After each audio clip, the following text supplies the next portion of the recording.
함께 인사해 보실까요? 사랑합니다. 사랑합니다. 사랑합니다. 네, 고맙습니다. 제가 마지막 이거는 팔이 안 올라가서 그렇습니다. 일부러 안 하는 건 아니고요. 그 플라시보 효과와 아마 피그말리온 효과라고 들어보신 적이 있을 겁니다. 이 두 가지 효과는 비슷한 효과로 단짝과 같은 효과라고 불리는 효과인데요. 먼저 플라시보 효과는 그 약효가 전혀 없는 그냥 약을 환자에게 먹였음에도 불구하고 환자가 이 약은 진짜 명약이야, 이 약을 먹으면 나을 수 있겠다라는 믿음이 있으면 낫는 것을 플라시보 효과라고 이야기를 하거든요. 그러니까 가짜 약을 진짜 약이라고 믿고 계속 복용을 하면, 예를 들면 뭐 비타민 같은 것도 이건 나에게 만병통치약이야 라고 믿고 먹은다면 그 병세가 점점 호전되는 그런 효과를 플라시보 효과라고 이야기를 하거든요. 그래서 이 효과에 대해서 하버드 의대 교수인 벤슨 교수는 이렇게 이야기를 했습니다. 약의 효과 때문이 아니라 약의 효과에 대한 믿음 때문에 치료가 되는 겁니다. 약초, 약, 수술, 사람 관계 중 상당수가 기대와 믿음 때문에 효과가 있는 겁니다. 그렇게 의사는 가장 뛰어난 플라시보입니다 라고 말을 했거든요. 즉 약에 대한 믿음, 그리고 또 의사에 대한 믿음이 있으면 믿음으로 인해서 호전된다는 것, 이게 바로 플라시보 효과입니다. 이와 비슷한 효과로 심리학에서 사용되는 단어인 피그말리온이라는 효과가 있는데요. 이 효과는 다른 사람에게 기대하거나 또 간절히 바라는 바가 그대로 실현되는 경우를 말하거든요. 즉 타인의 관심과 기대가 그 사람을 만들어낸다라는 건데, 예를 들면 어떤 교사가 특정 학생에게 기대와 관심을 가진다면 그 학생은 그 기대와 관심으로 교사가 원하는 대로 성장할 수 있다라는 거죠. 공부를 조금 열심히 하면 좋겠다, 너가 이 정도의 학업을 하면 조금 더 너의 길이 열리지 않을까, 자꾸 기대하고 또 관심을 가져주면 그 학생은 그 기대와 관심을 통해서 진짜 그렇게 성장하고 학업에 열심을 나타낸다라는 거죠. 그래서 플라시보와 피그말리온 이 두 효과는 이런 장점들 때문에 심리학과 또 교육학에서도 요긴하게 쓰이고 있습니다. 이 잘 사용하면 득이 되는 이 두 효과의 공통점이 무엇인 줄 아시겠죠? 바로 마음속에 있는 믿음, 이 믿음이 잠재된 능력을 끌어올린다라는 게 공통점인데요. 믿음을 가짐으로써 치료약이 아님에도 불구하고 호전하는 모습을 보여주고, 또 관심과 기대를 통해서 할 수 있다라는 믿음을 심어주면 긍정적인 결과가 나타나는 이 두 효과, 믿기만 했을 뿐인데 좋은 결과들이 일어납니다. 이렇게 사람의 믿음이란 굉장히 대단해 보이는데요.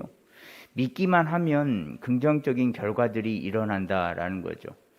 믿기만 했는데 긍정적인 일들이 일어나는 두 효과보다 그런데 더 좋은 게 있거든요. 믿으면 진짜 좋은 게 있는데 그게 뭐냐면 바로 예수님입니다.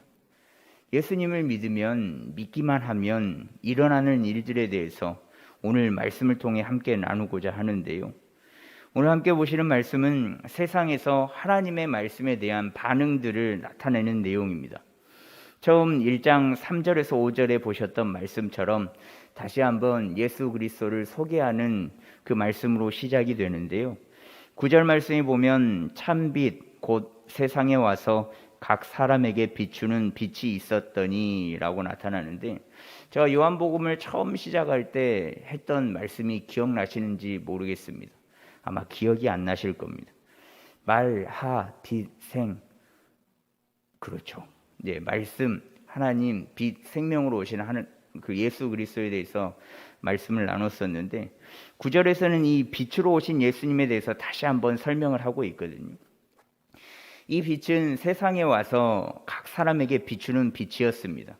근데 이 빛은 잠깐 비추었다가 사라지는 빛이 아니라 과거에서부터 지금까지 쭉 비추는 빛입니다. 그리고 이 빛은 참빛이다라고 말씀하는데, 참이라는 것은 사실이나 이치에 조금 더 어긋남이 없다라는 것을 의미하죠. 그러니 참 빛은 진짜 빛, 참된 빛이다라는 뜻을 내포하고 있는데요. 그렇다면 이 참빛인 예수님이 오기 전에 비추었던 사람들은 그럼 다 가짜인가? 예수님이 참빛이라고 하는데 예수님 이전에도 빛을 비추는 사람들이 있었잖아요. 하나님의 말씀을 대언하는 대언자들도 있었고 또 선지자들도 있었고 하나님께서 택하신 사사들도 있었고 수많은 사람들이 있었는데 그러면 그 사람들은 가짜 빛인가라는 의문이 들 겁니다. 근데 그런 생각은 오산이죠. 지금까지 진리의 빛을 비추는 선지자들과 또 그 밖에 많은 이들도 빛을 비추는 이들이었거든요. 어두운 세상 속에서 암흑밖에 없는 세상 속에서 빛을 비추는 이들이었습니다. 그러나 참 빛인 예수님과는 조금 다른데요. 예수님은 그 자체가 빛이십니다. 그러니까 자체인 빛을 발산하는 발광체이고 다른 선지자들 혹은 사사들 혹은 대언자들 혹은 하나님께서 부르신 자들은 진리의 빛을 비추는 그들은 빛을 반사하는 반사체, 즉 빛을 더 빛나게끔 하는 보조적인 역할을 하는 빛이다라는 거죠. 그러니까 천체로 비유하자면 태양은 빛을 자발적으로 비추지 않습니까? 그러나 다른 태양이 비추는 그 빛을 머금고 있다가 그 빛으로 빛을 비추거든요. 그래서 발광체인 예수님 그리고 반사체인 선지자들 혹은 대언자들 하나님께서 보내신 이들 이렇게 존재 자체가 빛이신 예수님께서는 세상에 오셔서 각 사람에게 비추십니다. 그 빛이 우리에게까지 비추어져서 우리는 지금 그 빛이신 주님 안에 거할 수 있게 된 거죠. 그렇기에 우리도 빛이거든요. 선지자들만 또 대언자들만 하나님께서 택하여서 부른 자들만 예수 그리스도라는 그 빛을 받아서 반사하는 반사체인 빛이 아니라 우리들도 현재 예수 그리스도를 믿는 우리들도 이 시대의 빛입니다. 마태복음 5장 14절에서 15절 말씀해 보시면요. 너희는 세상의 빛이라 산 위에 있는 동네가 숨겨지지 못할 것이요 사람이 등불을 켜서 말 아래에 두지 아니하고 등경 위에 두나니 이러므로 집안 모든 사람에게 비치느니라 라고 말씀하셨는데 예수님께서는 예수 그리스도를 믿는 우리들도 또 제자들도 빛으로 불러주셨습니다. 그러나 우리는 빛으로 오신 예수님처럼 존재 자체가 빛이 아니라 존재 자체이신 빛이신 예수님을 더 환하게 널리 비출 수 있도록 도움을 주는 반사체의 빛이다라는 거죠. 달이 해의 빛을 반사하여서 환하게 비추듯이 환하게 비추시는 예수님의 빛을 더 밝게 환하게 비추기 위하여서 우리를 제자로 불러주시고 자녀 삼아 주셨다라는 겁니다. 우리도 빛이다라는 것을 기억하시면서 예수 그리스도라는 빛을 더 환하게 비추는 저희가 되었으면 좋겠습니다. 그런데요, 각 사람에게 빛을 비추시는 예수님이신데 이 빛을 사람들은 모두 다 알지도 못하고 또 받아들이지도 못하는 모습을 보여주거든요. 10절 말씀에 보시면 그가 세상에 계셨으며 세상은 그로 말미암아 지은 바 되었으되 세상이 그를 알지 못하였고 라고 말씀하는데 세상은 예수님이 나타나셔서 빛을 아무리 비춘들 알지 못합니다. 예수님이 세상에 계시면서 모든 것을 지으셨는데 세상은 빛으로 오신 예수님을 알지 못합니다.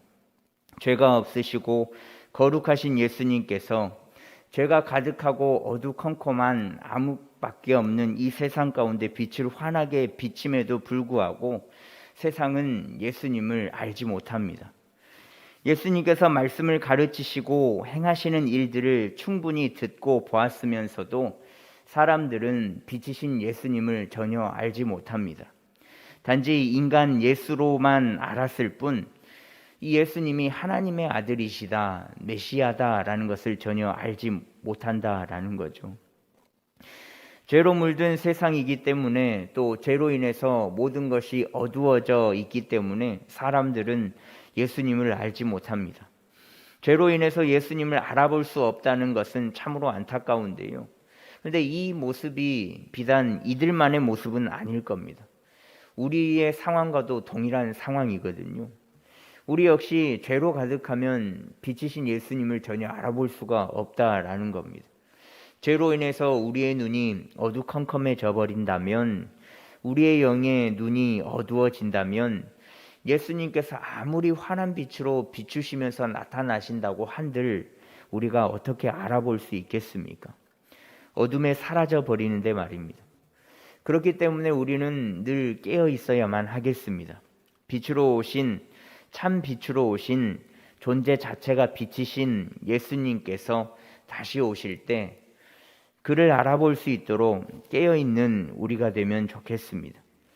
예수님을 알아보지도 못하는 이 세상은 더 심한 일을 저지르는데요.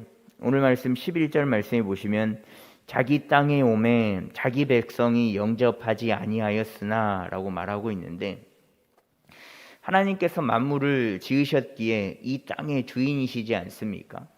그런데 자기 땅으로 왔는데, 성자 하나님이신 예수님께서 자기 땅으로 왔음에도 불구하고 그 땅에 사는 사람들은 그 예수님을 영접하지 않습니다. 집주인이 집에 왔는데 집을 지키고 있는 자들이 집주인을 몰라보는 꼴이 되었습니다. 그러나 12절 말씀에 영접하는 자 곧 그 이름을 믿는 자들에게는 하나님의 자녀가 되는 권세를 주셨으니 라고 말씀하고 있는데요. 예수님을 알아보지 못한 사람들도 있습니다. 그러나 다수가 알아보지 못한다고 하더라도 알아보는 이들이 있거든요.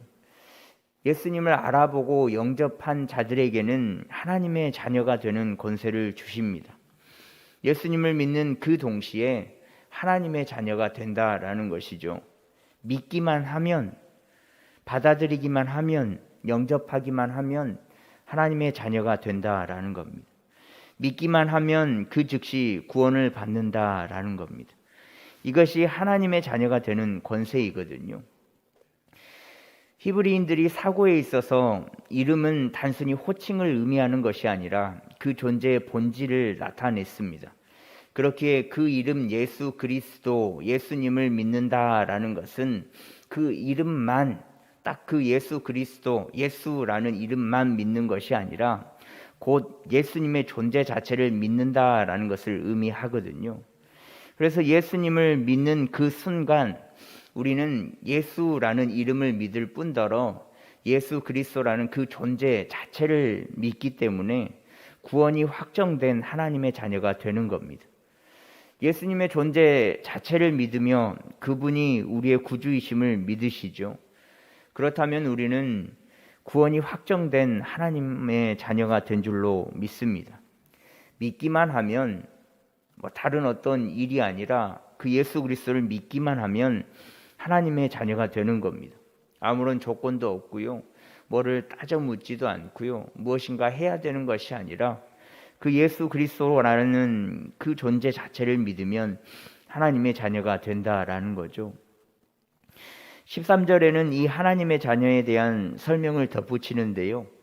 이는 혈통으로나 육정으로나 사람의 뜻으로 나지 아니하고 오직 하나님께로부터 난 자들이니라 라고 설명하고 있습니다. 하나님의 자녀들은 사람의 뜻으로 난 것이 아니라 오직 하나님께로부터 났다라는 겁니다. 하나님의 자녀가 되었다는 것, 하나님께로부터 난 자들이라는 것은 곧 하나님께서 나의 아버지, 우리의 아버지가 되었다라는 거거든요. 우리는 그분의 자녀이기에 우리의 아버지가 하나님이십니다. 우리의 아버지가 되었다라는 것은 하나님께서 우리의 친아버지가 되셨다라는 건데요. 여러분들에게 친아버지란 어떤 존재입니까? 아버지를 생각하면 어떤 생각이 드신가요? 저의 친아버지는 제가 이녀 일남, 그러니까 일남 이녀 중에 막내인데 저희 친아버지는 누나들만 좋아했습니다. 어릴 때 기억에 제가 통닭을 먹자, 아버지 통닭이 먹고 싶습니다 라고 이야기를 하면 기다려, 누나들이 오지 않았다 라고 말씀을 하셨습니다. 지금은 통닭을 쉽게 사 먹을 수 있지만 물론 이제 더 어렵게 드셨겠죠. 저 때도 통닭을 먹기 위해선 연중 행사, 뭐 여튼 먹기가 어려웠는데 너무나 먹고 싶어서 아버지 통닭 좀 먹죠라고 이야기를 하면 늘 누나들이 오지 않았다라고 이야기를 하셨습니다. 그리고 세뱃돈을 주셔도 저는 늘 누나들보다 조금밖에 받지 못했습니다. 제게는 무뚝뚝하셨지만 누나들에게는 늘 한없이 부드러우셨고, 제게는 무표정이었지만 누나들에게는 늘 미소가 있었습니다. 그런데 제가 느낀 이 감정이 잘못됐다라는 것을 시간이 흐른 뒤에 알게 됐거든요. 이제 저는 10대 때 누나들과 친하지 않았습니다. 말도 거의 안 했고요. 근데 성인이 되고 나서 이런저런 이야기를 하다가 아버지에 대해서 이야기를 했는데, 너가 생각하고 있는 건 잘못된 생각이고 아버지는 늘 네 편이었다, 너만 챙겼다, 그걸 알고 있냐라고 이야기를 하더라고요. 통닭은 당시 굉장히 귀한 음식이죠. 굉장히 귀한 음식이기 때문에 제가 아버지 통닭 먹죠라고 이야기했을 때 누나들 오면 먹자라고 이야기한 것은 가족 전체가 모여야 먹을 수 있다라는 의미였고요. 또 세뱃돈은 제 나이 때의 누나들은 더 적게 받았는데 큰 누나, 작은 누나 저 순으로 받다 보니까 늘 제일 적게 받으니 나만 적게 주는 것 같았습니다.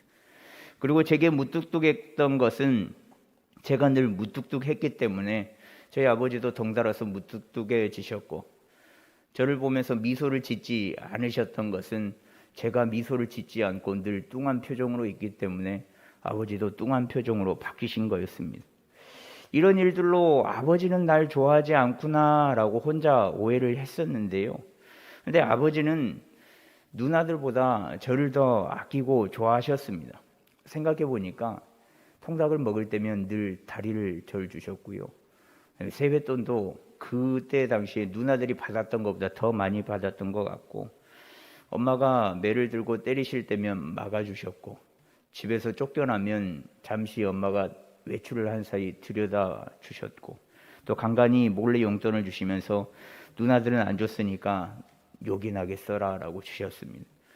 본인은 다 떨어진 운동화를 신으시면서도 또 다 떨어진 지갑을 쓰시면서도 괜찮다면서 저에게는 새 운동화를 사주시고 새 지갑을 사주셨습니다. 근데 그게 제 아버지의 사랑이거든요. 이 친아버지의 사랑, 시간상 다 말할 수는 없지만 자신은 안 해도, 자신은 안 먹어도, 자신은 쓰지 않아도 자식에게 주기 위한 그 사랑을 여러분들도 알고 있으실 겁니다. 저도 이제 상황이 바뀌어서 아이를 키우는 입장이 되니까 알겠더라고요. 저는 분명 결혼할 때 아내와 다짐했습니다. 우리 치킨을 먹을 때는 나는 날개를 좋아하니까 내가 날개를 2개 다 먹고, 당신은 다리를 좋아하니까 당신이 다리를 다 먹고, 가슴살은 애들 주자. 생선은 살은 우리가 먹고 대가리는 애들 주자. 좋은 게 있으면 우리가 먹고 애들은 조금 덜 좋은 거 주자. 그렇게 약속을 했는데 웬걸요, 저도 저희 부모님들처럼 좋은 걸 애들에게 주고 있더라고요. 이게 부모의, 아버지의 마음인 것 같습니다. 그런데 우리의 진짜 친아버지 되시는 하나님 아버지의 마음은 어떻겠습니까? 혈연으로 이어진 아버지도 뭐든지 다 주고 싶고, 무리를 해서라도 자녀들에게는 좋은 것 입히고 싶고 좋은 것을 주려는 그 사랑을 보여주는데, 하물며 만왕의 왕이시고 천지를 지으신 우리 하나님 아버지의 사랑은 어떻겠습니까?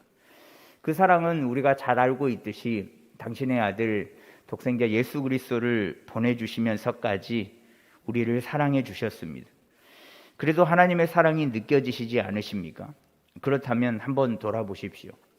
지금 내가 이 자리까지 있을 수 있는 이유가 무엇인지, 지금 이 자리에 어떻게 내가 존재하는지, 제가 혈연으로 이어진 친아버지의 사랑을 뒤늦게 깨달았듯 하나님 아버지의 사랑도 다시 한번 찬찬히 돌아보시면, 지금까지 인생을 찬찬히 생각해 보시면 아마 깨달아지실 겁니다. 하나님께서 우리를 자녀 삼아 주셨다라는 것은 모든 것을 줘도 아깝지 않은 혈연 아버지의 사랑을 훨씬 더 뛰어넘는 거거든요. 아니, 비교할 수 없을 정도의 사랑이거든요. 그런 특권을 주신 하나님께 감사해야 하지 않겠습니까? 하나님은 하나님을 믿는 그 순간 이런 특권을 주셨거든요. 그러나 이 참된 특권에는 그에 상응하는 의무가 따르기 마련입니다. 그럼 그 의무가 무엇일까? 그 의무는 하나님의 자녀답게 살아가는 것입니다. 하나님의 자녀가 되었다는 것은 오직 하나님께로부터 난 자, 즉 예수님을 자신의 인생 속에 받아들이는 그 순간부터 자연적으로 태어난 옛사람은 죽고 이제는 그리스도 안에서 새 사람이 되었다라는 것을 의미합니다. 다시 말해서 우리가 예수님을 믿고 영접하면 그로 말미암아 우리의 옛사람은 죽고 이제는 새로운 사람으로 거듭난다라는 것이거든요. 그래서 고린도후서 5장 17절 말씀에 보시면요, 그런즉 누구든지 그리스도 안에 있으면 새로운 피조물이라 이전 것은 지나갔으니 보라 새 것이 되었도다 라고 말씀하고 있습니다. 거듭났다라는 것은 새로운 피조물로 바뀌었다라는 거거든요. 옛 것이 아니라, 옛 것을 어떻게 새 것으로 만들어서 쓰는 게 아니라 아예 새 것으로 바뀌었다라는 겁니다. 옛 것이 아니라 새로운 것에 맞는 삶, 하나님의 자녀의 삶을 살아야 한다라는 거죠. 이것이 하나님의 자녀에게 주어진 임무입니다. 죄와 죽음의 자식이었던 우리가 하나님을 향하여 돌아설 때 하나님께서 우리의 죄를 용서하여 주셨고 예수 그리스도를 나의 구주로 영접하였을 때 하나님의 자녀가 되는 특권을 부여해 주신 것은 우리 멋대로 내 뜻대로 살도록 내버려 두시기 위함이 아닙니다. 이제부터 하나님의 자녀답게 또 바른 삶에 대한 의무를 다하기 위함입니다. 우리가 꼭 하나님의 자녀가 되었기 때문에, 꼭 새로운 피조물이 되었기 때문에 바른 삶을 살아야 할까요? 딱 그것만 생각하고 바른 삶을 살아야지, 내가 그렇게 살아야지, 악착같이 살아야지 라고 생각한다면 참 마음이 아프지 않겠습니까? 그런데 꼭 그것 때문만은 아니거든요. 로마서 5장 8절 말씀에 보시면 우리가 아직 죄인 되었을 때에 그리스도께서 우리를 위하여 죽으심으로 하나님께서 우리에 대한 자기의 사랑을 확증하셨느니라 라고 말씀하고 있는데요. 우리가 죄인 되었을 때에도 하나님께서는 우리를 위하여서 예수님을 친히 보내주셨습니다. 여전히 죄인인 우리에게 거저 주시는 하나님의 은혜인데 의무를 다해야 하지 않겠습니까? 거저 그냥 다시금 살아갈 수 있는 새로운 인생을 허락하여 주셨고 또 영원한 생명을 주셨는데 거기에 의무를 다해야 하지 않을까요? 하나님의 자녀가 되는 특권을 누리면서도 하나님의 자녀답게 살아가지 않는다면 사실 참 그리스도인은 아닌 것 같습니다. 참 그리스도인이라면 하나님의 사랑을 깨닫고 또 그 사랑에 자신의 삶으로 응답하는 자가 되어야만 하거든요. 그것이야말로 진정한 하나님의 자녀, 또 참 그리스도인이기 때문에 그렇습니다. 하나님께서 값없이 주신 은혜, 하나님의 자녀가 되는 특권을 받은 우리는 그 특권에 맞는 참된 그리스도인의 삶을 살아갔으면 좋겠습니다. 하나님께서는 우리에게 값없는 은혜, 또 믿기만 하면 하나님의 자녀가 되는 특권을 주셨거든요. 그 특권을 받은 우리는 하나님의 자녀로 살아가는 의무를 마땅히 행해야만 하겠습니다. 그것이야말로 참된 그리스도인의 삶이요, 또 참된 하나님의 자녀의 모습이기 때문에 그렇습니다. 그러니 물론 여기 계신 분들은 다 믿으시겠죠. 주 예수 그리스도를 믿으시겠죠. 주 예수 그리스도를 믿기만 하십시오. 꼭 믿기만 하십시오. 그러면 하나님의 자녀로 삼아주시는 특권을 얻습니다. 이 자녀된 특권으로 하나님께 무엇이든지 달라고 떼를 쓸 수 있거든요. 무엇이든지 떼를 쓰고 달라고 하면 얻을 수 있으니 예수님을, 예수 그리스도를 믿기만 하십시오. 어떤 상황과 환경 속에서도 그 주님을 믿는 믿음을 잃지 않았으면 좋겠습니다. 믿는 자에게는 은혜의 선물을 거저 받으니 우리의 생명이 다하는 그 순간까지 하나님을 끝까지 믿는 우리가 되면 좋겠습니다. 우리가 살아가는 데 있어서 인생이란 누구나 다 한 번만 사는 것이기에 본인이 생각하지도 못하고 또 상상하지도 못할 일들을 만날 겁니다. 벼랑 끝에 몰릴 수도 있고요. 그럴 때일수록 하나님을 믿는 믿음을 저버리지 않는 우리가 되어서 늘 하나님의 자녀다라는 생각을, 그 믿음을 잃지 않으므로 하나님께 떼써 그 모든 순간과 상황을 이겨내는, 또 승리하는 저와 여러분들이 되었으면 좋겠습니다. 잊지 마십시오. 하나님은 여러분들과 저희 모두와 늘 함께 동행하여 주십니다. 함께 기도하겠습니다.